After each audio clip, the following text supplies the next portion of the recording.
Hey everybody, Mrs. Van Pelt here. I wanted to do a quick little video of how to do some math games with some items you might have around your house. So the first thing that you're going to need is some pieces of paper. I have sticky notes, it's just easier for me to use those. You'll need some dice. We have these big clunky dice in our classroom, or we have a small set of dice. You may need an eraser or something to erase some of your markings with that you have your whiteboard pen. And you need a whiteboard if you have one. If you're in my classroom, I know I gave you a protector sheet and you could put a piece of paper inside that or inside a baggie. It works just fine. All right, so let's get ready. So the first thing I'm going to do is set up my whiteboard.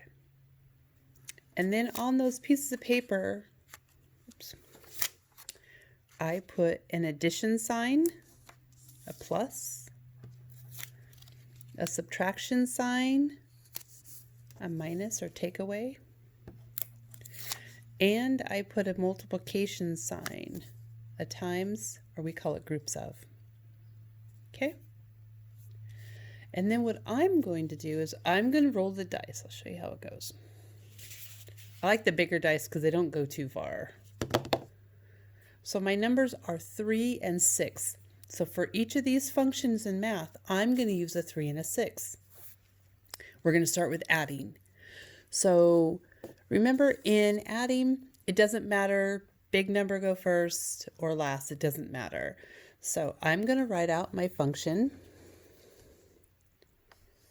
3 plus 6 equals.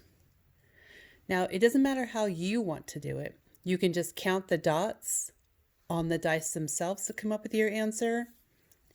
You can tap your biggest number and then count the rest.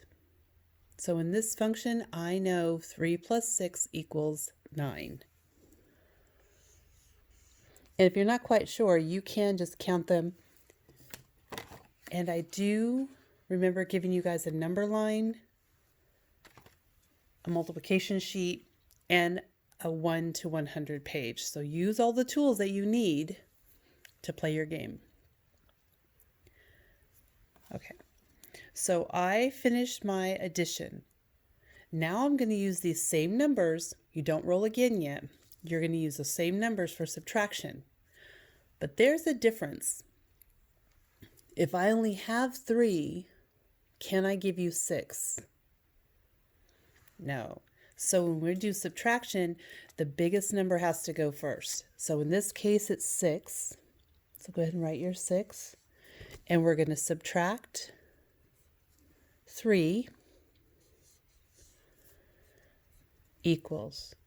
So let's flip this around. So there's a couple different ways you can do this. You can tally 6. Tally them right here. And you can get rid of 3 and figure out what your answer would be left. There's 3 left.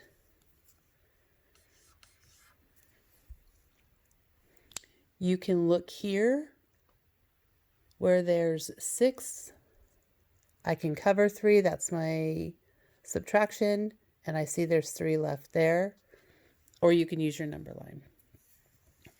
And remember, when you're using your number line, subtraction, you're going back. So if I'm at 6, I'm going to jump back. 1, 2, 3.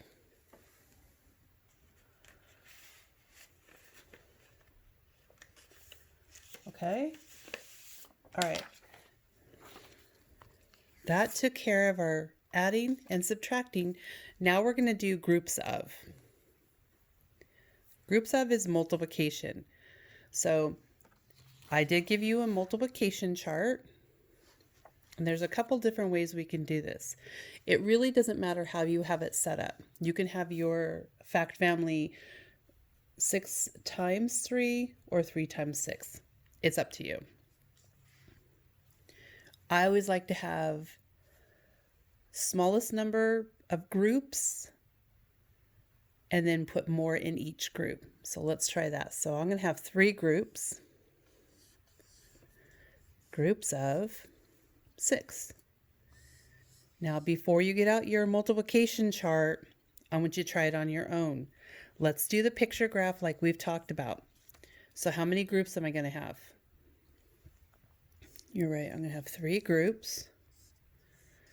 You might need more room for this. You might need 2 of these whiteboard pages, and that's okay. I have 3 groups, right? I see them. 1, 2, 3. I go over here. How many am I going to put in each group? 6.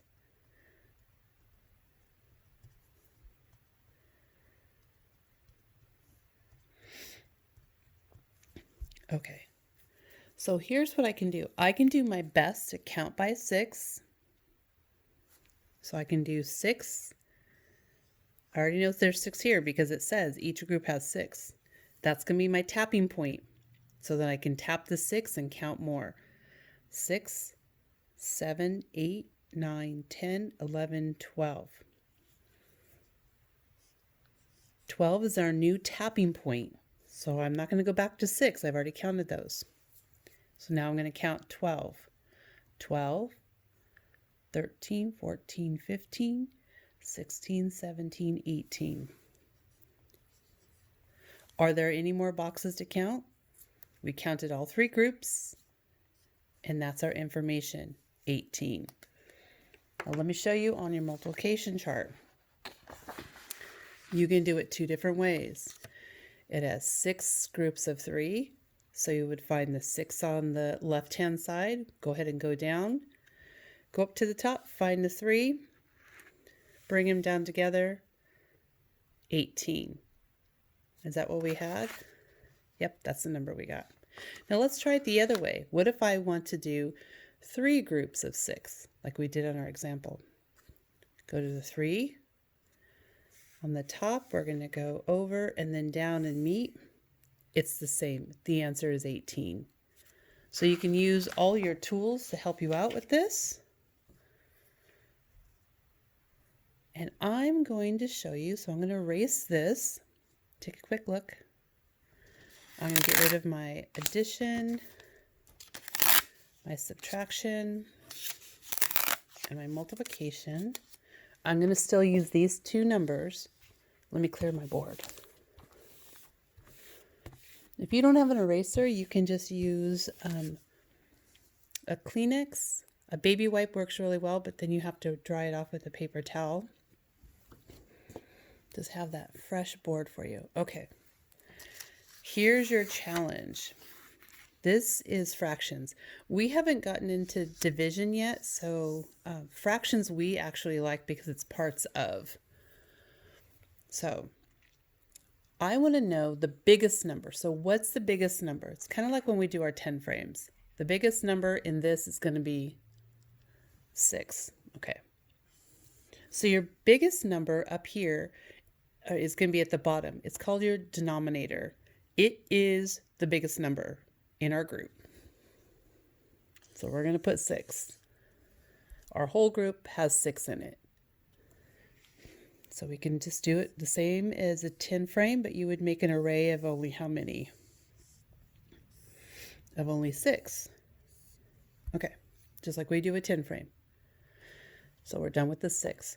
How many are we using? Perfect. We're only using 3. So how many do we use of that 6? 3. So out of a group of 6, we're only using 3. 3/6. 3 out of 6 parts. The parts we're using is 3. The whole parts in our array is 6. Kind of fun fractions if you wanted to try that. All right, friends. So keep playing games. Math games are so much fun. You can use the cards. There's a video on there for that. You can use dice And there's a lot of other things that you guys can do. You can just think of numbers and just put them in using your subtraction, use your addition, use your multiplication, your parts of, your fractions, challenge a friend. You know, it will be super fun. Show me what you got. Give me your comments below. If you have some of your information on your whiteboard, snap a picture and put it up on Dojo if you're in my class. I want to see what you're doing. If you came up with something different, I want to learn from you too. All right, so have fun, you math geniuses, you, and thanks for watching.